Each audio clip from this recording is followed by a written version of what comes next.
I would love for you to take that mask off. I'm incognito. Incognito. You wanted to have fun. Now I have to pay rent. This is fucked up. And this is why I cannot be left by myself for a long, periodically amount of time.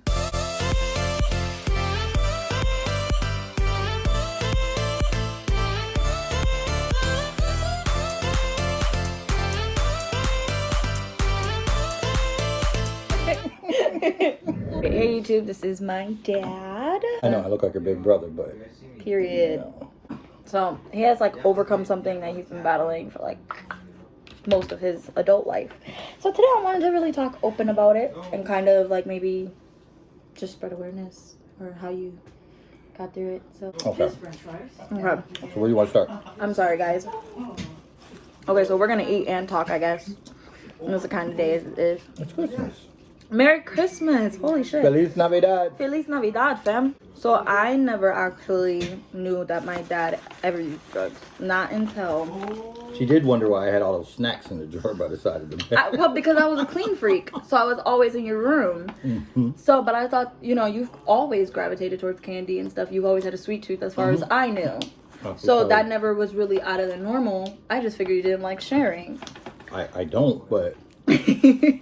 To me, that was just my dad. Like, that he was just funny, he was just goofy, and it was what it was. So I would really like to like hear before that, you know, and because we're pretty open, so it's like I want to hear before that. Well, to kind of get an understanding. So like, how old were you when you first started using any drugs? let's see. Probably the first time that I smoked weed was probably like 8 or 9.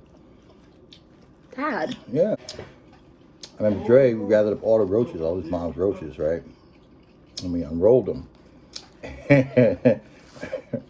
And we didn't have any rolling paper. So back in the day, women used to curl their hairs. And they used to wrap it in paper and then stick a pin through it, right?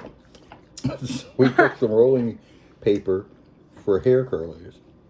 And yeah, that's when I smoked weed. Okay, perfect. You're just gonna, well, no, not perfect. I'm not gonna. I'm gonna do the light. I'm not gonna. But the good Lord gave us. Amen. Your first time, like, really getting high, because you weren't Really inhaling. getting high was freshman year of high school. Okay. That I really felt the effects. You know, it was a different time. It was the 80s. Started smoking weed, didn't smoke cigarettes. Couldn't stand cigarettes. Really? Yeah. When did you start smoking cigarettes? Probably around 15. Oh, okay. Oh, there was a guy down the street. Sell fat bags for $10. Actually, they weren't even bags. These were wrapped in aluminum foil. About the size of your thumb. You know, some good old Mexican brick. More seeds and stems than anything. But, yeah, that's how high school started. But that's also when I got my first job. When I was 14 years old.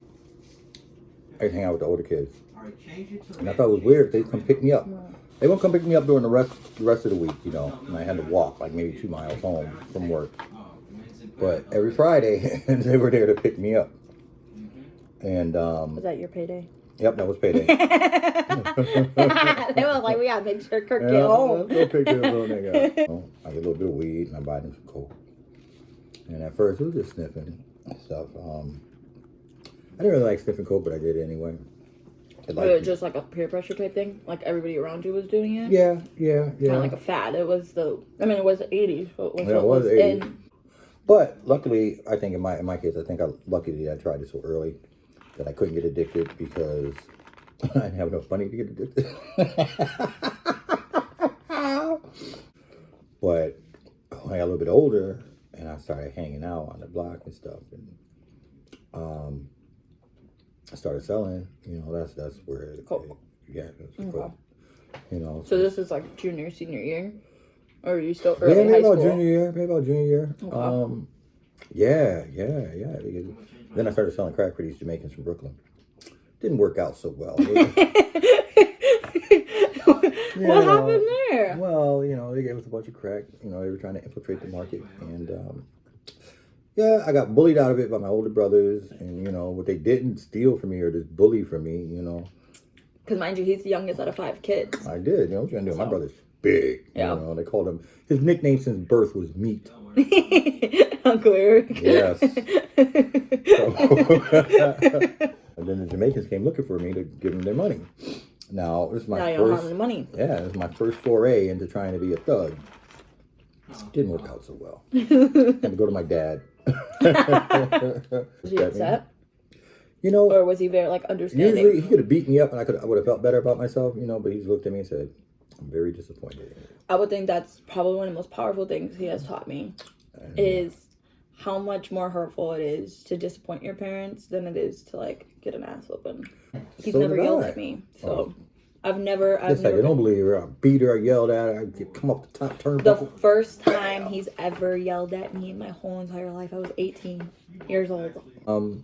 Yeah, and I started doing that, and then I was smoking coke cigarettes and stuff, and you know, crack here and there. You know, I didn't have enough money to smoke crack.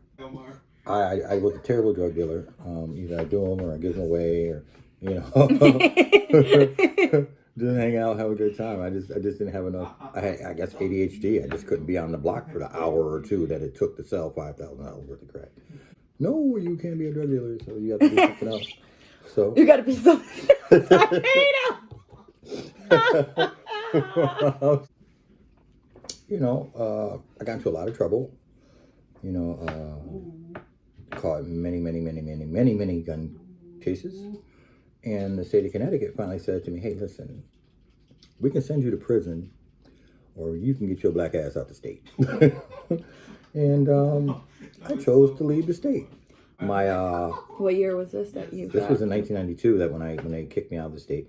Oh, so same year as Stinker being born. Mhm. So that's how that you aligned it up in Minnesota. Yes. I met a girl from Minnesota. Okay. I ended up coming out here, and everything was good, and everything was going well for a while. I did it one night, and didn't have any more money. And I was just happening. Actually, I had enough money to go to the store, and I was buying some candy bars and soda. And the lady opened up the drawer, and it was just full of money. And me being from Bridgeport and having a history that I had, it was quicker to get it like this. I just politely asked the lady for all the money in the register, and she was like, "Huh?" I said, "Can I have all the money, please?" Polite, very polite. And she said, "Well, here you go." And I took it. You So, yeah. politely rubbed a store in bright green pants. Yep. It was early in the morning. I was just getting off work, you know, home. You know, and I put up the money and everything too. So you wouldn't have it on your person. Right, but I kept some, you know, go buy some Of more course. crack, you know, not all, you know, because the crackhead never buys everything at once. You know? You always got to save some, so you're like, I'm not going to do this. Yeah, you are. Yeah, you are. So when she you- just bought it all at once. When you first did it, Mm-hmm. if you had the money, you would have did it again. Right then and there. Yeah. So it's like instantly addictive for you. Yeah, but I just had that kind of a personality. But okay, that's what I was leading into. Do you just believe that's because you have an addictive personality in general? partly is it because you have a because it's problem? genetic. Okay. Because my dad did a lot of coke. Okay. Yeah. Okay. He was a coke fiend until he got clean, and then actually our relationship improved. It was crazy. Did Grandpa always have that problem, or No. was I it think that something- developed later on. You know, but all his friends did coke. I mean, coke was It the was, thing it's to like do in weed the 80s. today. Yeah, in the 80s, coke was exactly like weed. Okay. Because You know? you said Coke cigarettes, and we have weed cigarettes now, Yeah, so that's you why. know, I mean, I was going to the clubs at 14. You know, and people with the coke spoons. You know, it wasn't that. You know, it was open. That's Not like crazy. now, you know, you see somebody doing coke. Now people are like, ugh. You know, back then it was like, you want some? You know, okay, I'm 14, but okay. Yeah. You know, and part of it was, God rest his soul, my friend Doug, funniest dude you ever meet. I used to watch him smoke, Okay. and I don't know, it's just something watching all that smoke just cloud up in there. It was like, It's intriguing, kind Yeah, of. It was like, and- what would that do to me? and my parents were always like, why are your eyes red? And, you know, just smoking weed. I remember the conversation. I said, Doug, does that make your eyes red? He said, no. He said, this have your eyes wide open. You won't see a speck of red in there. And I'm like, okay. And I tried it, and it was like, bing. You know, and I was all in at that point. Okay. And being back in Minnesota, like I said, when I robbed the store, it wasn't just a store; it was like a super center, you know. Oh man, I'm still like, it's still embarrassing to this day. But, like, I can't even go get a job there. I'm not even supposed to go shop there, and it's like actually my favorite grocery store. So, long story short, on that, I went to jail. They were off. They were, you know, they were like 15 years. You know, And this is what, 93? This is in 94. Okay. This is in 94. So you have a 2-year-old son at this point. Yep. Luckily, with Minnesota, actually, I was lucky at that time because they didn't have all the computers hooked up like they do now. You know, like To run the records. exactly. Okay. So when I went to court here in Minnesota, I didn't get 15 years because they use what's called presumptive sentencing, and it's a guideline, and you get so many points for each type of crime. So according to Minnesota, because to them, I didn't have a record. Okay, because it didn't transfer. Right. They couldn't pull up your Connecticut record. Right. So Okay. so I ended up doing like 11 and a half. And then I went to treatment. Wrong move. I don't know. I feel kind of a way about treatment. Because you go to treatment, you meet other people. Who also have problems. Yes, and you learn about new drugs. Mm-hmm. You learn about new people and new places. If we're like keeping track, he has triggering events. Yeah. So my brother. He has a lot of triggering events, and then that's when you start to spiral in a sense. I mean, So you introduced to it 8, 9. You really got into it about 15. Mm-hmm. You played around a little bit for a bit, and then once your brother died, that's when you kind of became. That's when I You earned my became a nickname. smoker. I became more than a smoker. I became like Debo on crack. For real. Okay. Because I didn't So care about then anything or that's anybody. when you kind of were acting out a bit in Connecticut, A lot. which led to you getting kicked out. Yes. Okay. Yeah. So I just don't want you guys. I don't want to miss that part. That like he was not just acting out for like just because he didn't have no home training. These were triggering events that kind of caused that spiral. While I was in jail, I decided I was going to go to college.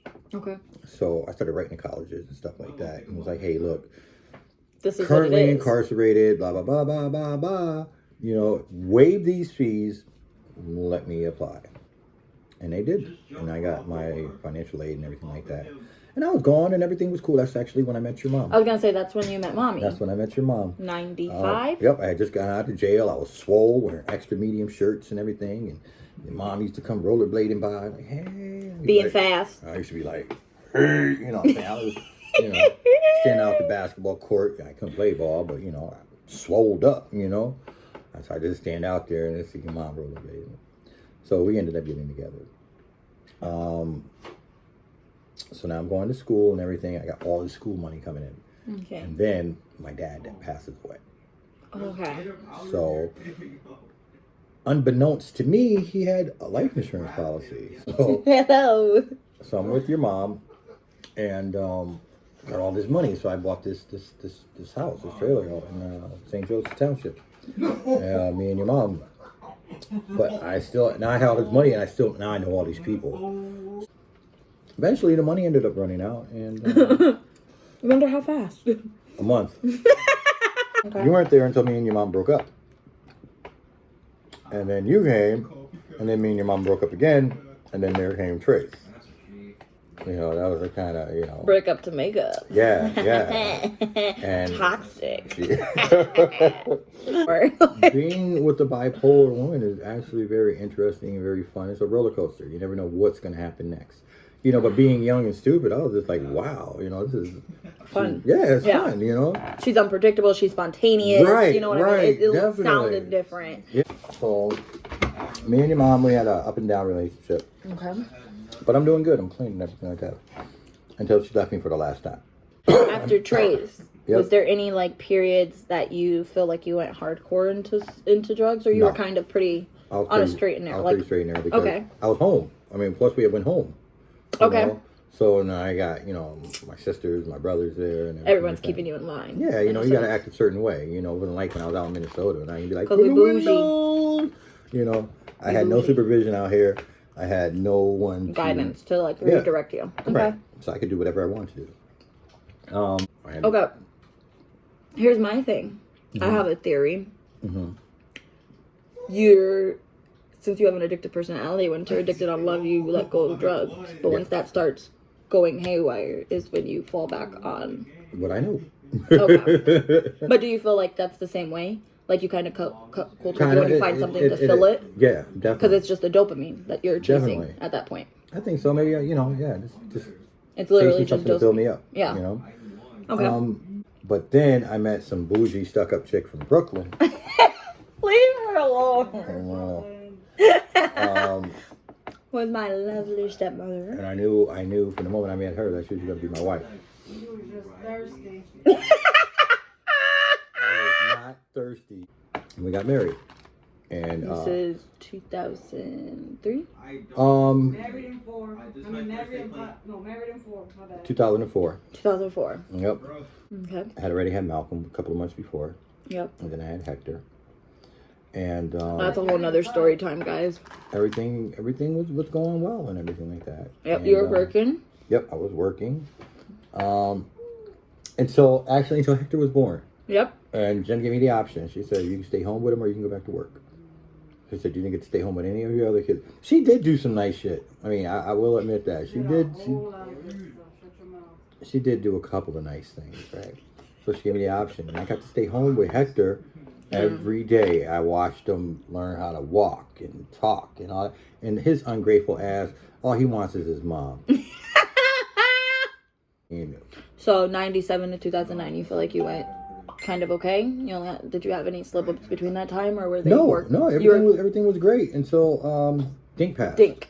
Okay. So Yep. now we're in 2010. My little brother, Trace, ended up moving in with him in 2009. 2010, my brother, Kirk Dink, committed suicide, and then now we are here. From my point of view, at this point, I thought it was depression. Well, I had I a thought friend. that's all it was. I had a friend who said, "Here, try some of this. You won't feel bad." So with Dinker, that was the first time you ever did meth. Was 2010. Yes. Okay. No, it was maintainable at first, but it went down quick. Like I stopped eating, lost mad weight. With meth. Okay, so when you first did it, was it the same type of reaction you feel like you had when you tried coke for the first time? No, it was different. It was just a burst of energy and euphoria. Like I could do anything. I didn't feel bad anymore. Why do you feel like it was uppers over downers? Downers didn't make me feel good. Uppers made me feel good. They made me more like I felt more creative. When Kirk died, I really withdrew into myself. And meth was the only thing that would pull me out. Yeah, there was like literally 2 years where my dad was in his bedroom, and for me, I really didn't understand it. I was 13, 14 at the time. So did you try it before the funeral, or was this after everyone went home? Before. Before. Okay, so this is like right after something happened, because we came up maybe like less than 3 days later. So right after is when you got into it with that as a upper of the whole situation. And then a couple days later, we came to town. There was a funeral, and my mom got into it. My mom ended up taking me and my brother back to Connecticut. So we're into 2011 now, when I finally went to go spend the summer with my dad again after this whole thing. So I haven't seen him for a year or talked to him. You were really skinny. Yep, I was still doing math. He was really skinny. And mind you, my dad has always been a bigger guy just like this, so bigger. My dad's always been a bigger guy, so that was a shock for me. It was a shock for me too. Like when you look at before and after pictures, it's like, wow. By that time I started selling. I'm selling mushrooms. I hadn't really started selling meth that much yet. But you were doing it. I was doing it. I was selling mushrooms, coke. Cool. How do you say? So far you've coke, crack, weed, mushrooms, and meth. Is there anything else you've tried? X, Molly. Okay. Did heroin accidentally once at 14. Oh wow. Yeah. Sniffed 6 bags of it because I thought it was coke. Jeez Louise. Good thing I'm here, right? Yeah. Wow. Yeah, and I was in summer school too, so yeah. Okay. And I just kept doing meth. And the more meth I did and the better I thought I was getting, the more damage I did to my relationship and the more I pulled away from my family. Growing up, I never saw him without a book. Not until I came back that summer.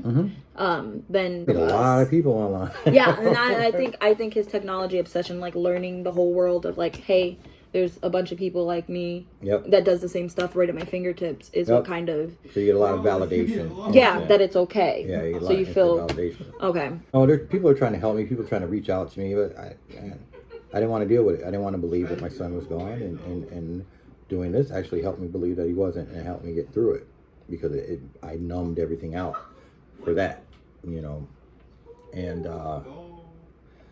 then finally, due to a lot of different circumstances, Jen just couldn't take it anymore, and she left. And when she left, it just opened it up for me to go balls to the wall. So that couple months before Trace is when I noticed there was a problem. I had came to his house for summertime just to visit one time, and there was kids my age in the house, and I was extremely confused because my dad is not like my dad. To me, was just a completely separate person than the person I was seeing in that living room at that time. So I was very, very, very confused. And all these little junior drug dealers. And yeah, little thought addicts. like literally high schoolers, and I was in high school at the time, so I was like, you know, princess of the house, very, very upset at this point. And that's when I realized that there was an issue because my dad wouldn't let me be upset. And he had said something to me about like, oh, you're an adult now. And I was 16, who has been treated like a 5-year-old my whole life. So at that point, I was super highly like, something's off here. Like I knew there was something off, but I didn't realize it. So a few nights after she ended up leaving, Dad had an episode where, you know, it happens, the depression takes over and things become prominent, and you know you have to deal with real world again, and sometimes you're not ready to deal with real life again. So he ended up going to a psych unit for what, 2 weeks? No, I was 3 in there days. for a while, for a couple of days, and then I came back. Yep. out, And I then just Trace started going moved up. hard again. Trace ended up moving in with us in Pequot at this time Yep. because their house literally came apart. So at this point, My house was a trap at that point. yeah, so situations arose, and you know, family mental illness takes over, and he decided to commit suicide off of anger, and we have a very bad temper problem here. Yes. Our root problem is impulse control. Dink, that was impulse because he broke his trachea, so which means he tried to escape that. So that was strictly impulse. I've gotten validation that Trace was strictly impulsive. That was just anger. Trace passed. Jen is gone, and I'm just alone with me and my demons. So I go even harder. I'm selling drugs like it's going out of style. How did I get killed? And Did you both? thought I was invincible. They'll never catch me. So they got me. I get it controlled by. Day after that, I get raided. It's all downhill from there. Okay. So we're in 2016, February. This is when the control raid. So from before that time, he was just kind of out, you know, Yep. And avoiding life at this point. yeah, and this went on for years. I mean, I just kept doing it and kept doing it and kept doing it and kept doing it. And then I came to stay with you guys. And that was crazy because that's when I was like, I didn't think you were going to get better. Say on a scale of 1 to 10, I missed the drugs at about a 4. Okay. I missed the lifestyle at about a 10. Was it just because every time you were around people, you were the man, and everyone, and it was, so Facts. again, the dopamine that you were getting from the whole situation. So right now, you had just got caught up with the first charge, post Trace. Yep. So I'm still going hard and everything like that. All the way up until it gets right around sentencing. Oh, back up. Wait, that's not even the aneurysm. I had an aneurysm. Yeah, I'm like, wait, because he was being crazy, and strokes run in the family. And it doesn't help me doing a lot of that. So we lot have a people history have of the aneurysms and the brain strokes in the family. He ended up before jail, the aneurysm, because you had to get medicine in jail. Yep, which was rough. So prior to this, while he's running around, his first "you need to sit the fuck down" happened when he had the aneurysm. He was in his car, and he literally heard his brain vessel pop. So he ended up driving himself to the closest hospital. Yeah, he called my stepmom screaming like something burst in my head or something. I heard something pop. She directed him to go to the doctors, which is She knew amazingly. something was wrong because I never want to go to the hospital. And he amazingly found his way while his brain is bleeding to the hospital. So, and then they admitted him. They He just went immediately right to admitted him and transferred him to another hospital. So they sent him to Regents Hospital in St. Paul. One of the best stroke hospitals in the country. And so now he has coils in his brain at this point. Platinum, baby. So he shouldn't have been taking anything stronger than his own medications after this aneurysm. But I guess he must have felt like King Kong. And he's like, I'm better. I'm fixed. Actually, I'll tell you what happened. This girl, I had only met her a couple of times. I didn't even know how she knew I was in the hospital. And she came up on my birthday. Okay. And she shot some methamphetamine into my IV. And I'm like, oh, I'm out of here. Like almost gave me kidnapping charges for leaving the hospital.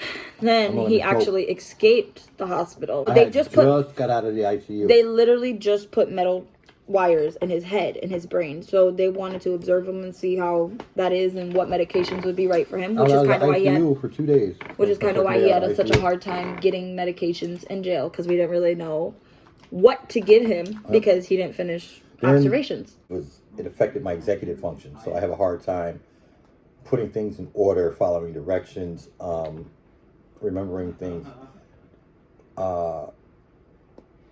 Logic part, it's the right Yes, frontal lobe. yes. So it affected the logic and reasoning a lot. So that's gone. That was not fun. Let me just say that. Then I went to jail. Yes, and then karma hit him. He was out acting a fool again on this time with metal plates. 420. Yep. Because you said the drug force was following at this time, so they thought this was somebody that you were That was hanging dealing out with as, Yep. as a part That as had far a as warrant. that. So But they no, it pulled was him somebody over. else with a Department of Corrections warrant. It wasn't the one you guys were looking for; it was somebody else. Yep. So he ended up getting arrested that time, Yep, and and I think that that is the start of. That was when I actually was like, thank you, God. I went to jail in Stillwater, and then I had to go do some time in Wisconsin. And then I went to treatment. And then after Cedar Ridge, I went to a place called Jules Fairbanks, which is a Native American treatment center. But I believe the best thing that happened was the fact that they gave you therapy when you were in jail. Yeah. That Yeah. I think that was honestly the biggest turnaround, because Yeah. you've been to jail before, but you weren't offered therapy. Never. And all these restorative things. Best thing, though, was going to Jules Fairbanks. And, Do you think that was the best part of the yep, recovery? That was the best part, because that's when I helped start Native Against Heroin. And I started getting So you into- found a different purpose, like found different people, like a different meaningful relationship. And started looking at things differently, like the Native Americans look at things a lot differently. And being with the Native brothers, helped, because it was They grounded you. yeah, and it was They it was grounded it was you. it was family. I mean, it was just the way that they are. So you would accompany half of your growth to them. Yes, definitely. So do you feel like, okay, had you had come out, there was no therapy in jail, and you just come back out? How did you feel like you would have just repeated the cycle again? Heck yeah. Like, I got hooked up with programs That could offer more. Right. So I started doing therapy and stuff like that. Now I feel like I'm past therapy, but this trauma therapy is a lot different. So I know you've told me before you've done therapy after Mark. It's a lot of stereotypes, especially in our community, about therapy. Yes, especially So for I'm saying you going at a younger age made you feel a little more comfortable going at an older age, or was it Yeah. because you knew you had something that had to be fixed Both. that made you feel comfortable? Both. Doing it at a younger age made me feel comfortable being able to talk about Problems. what's bothering me, what's on my mind. Doing it when I was younger, it also made it less Challenging? sorry, my mind goes blank somewhere. That's okay. It has less of a stigma to it for me. Okay. Okay. Because I've I done get it when I that. was younger. Whereas if they just try to throw therapy Less at me taboo now- than yes, less exactly. taboo than it would be Exactly. if you just were an adult. Okay, I'm gonna go Right. for the first time. Right. I mean, I still have panic attacks. I still have mood swings. I mean, I still go through a lot. I mean, I'm no way, shape, 100% better, but I have days. I don't have months and years. So, What's the difference now if somebody came to you with, hey, let's have an upper party, regardless of what it is? What's stopping you now that didn't stop you before? He's on the couch. Keep it a buck. I know I'll lose my family. Disappointing your family. Okay, so Yes. speaking of that, No. when did your siblings always knew you had drug issues, like you used drugs? Yeah, I would say so. They've so. always known. Yeah. So how did you feel when like me and Trace found? Well, Trace practically found out before I did. Yeah. Trace yeah. found out before I did because he was Yeah. living with you. Yeah. How did you feel when like me and Katie? Did Katie know? No. Because so word in 2000, right after Trace dying. No, I was horrified. You're my daughter. You're not supposed to, see that, see me like that. You know what I mean? But then I look at it, I'm like, damn, I'm turning into my dad all over again. Who would have been the last person you wanted to find out? Jen? Yeah. So you feel like once that found out and that relationship broke, that was really the last straw because Yeah. that was who you wanted to protect most as far as from your She addiction. was my wife. I mean, from the moment I seen her, I knew we were going to be married. Yeah. I actually felt that. When she walked through the door, I said, that's my wife. Something about my For real, I'm dead ass. Other than getting in trouble Uh-huh. and people telling you, what was the moment you said, damn, I'm an addict? 420. When they were pulling When me they into pulled you jail. over and you're like, fuck. No, actually, when I got in the squad car, and I was really thankful. I felt like a weight was off my shoulder. I don't have to do this anymore. But I recommend Jules Fairbanks. I recommend, the native teachings, the 7 teachings. What are some of the like most negative outcomes Going to from jail, some of the people that you meet, the grimy people that you meet. So some of the situations it placed you in. And then thinking about back on it, all the people that I've hurt. Not physically, but that I've sold drugs to, Who you've enabled, Yes. in a sense. Yeah, and how it may have affected their families, you know what I mean, or their relationships, you know what I mean. Just because I'm Because you not don't think in about that as a relationship. second, Right. as a deal. It's literally like, okay, here and go on your way. It was your profit, but at the cost of what may be happening in their household. Because Yep. it was the same way with you when you were buying from someone. They weren't realize how much it was really costing you Yep. past the financial part. Whoa, no. Yes. Okay. And I played a part in that, and that bothers me still. So, do you think meth was the hardest for you to get off of after everything you tried? Yeah, because I'd never experienced a lifestyle as like yours with meth. There's a whole underground. Just 3 o'clock in the morning, I can get a laptop. Or They know a whole different, even still now, I like can spot literally 'em. night and day. Yeah, like I can still spot them. Like pretty sure they can still spot me because I probably still have some of the same mannerism. Man, it's been a long, winding road, and still sometimes I still miss the lifestyle. And I still miss everything that comes with it. I still miss everyone knowing who I am.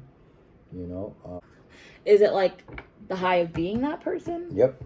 And that's what you like. That's what Yes. you chase in a sense. Yes. Is the high being that person. Yeah. Because come on now, everybody knows you. Everyone is your friend. Mm-hmm. You miss like every hit. You're just popular. You're just that guy. Do you feel like wanting to be that guy has to be addressed by addressing your insecurities? Yeah, that'd be great if I could do that, but I choose not to. So, I think my biggest problem is how come everyone else feels better, and I don't. But then again, I don't know how they feel. It's just how It's just I- the projection of how you think Right. they feel. Right. How it looks. Right.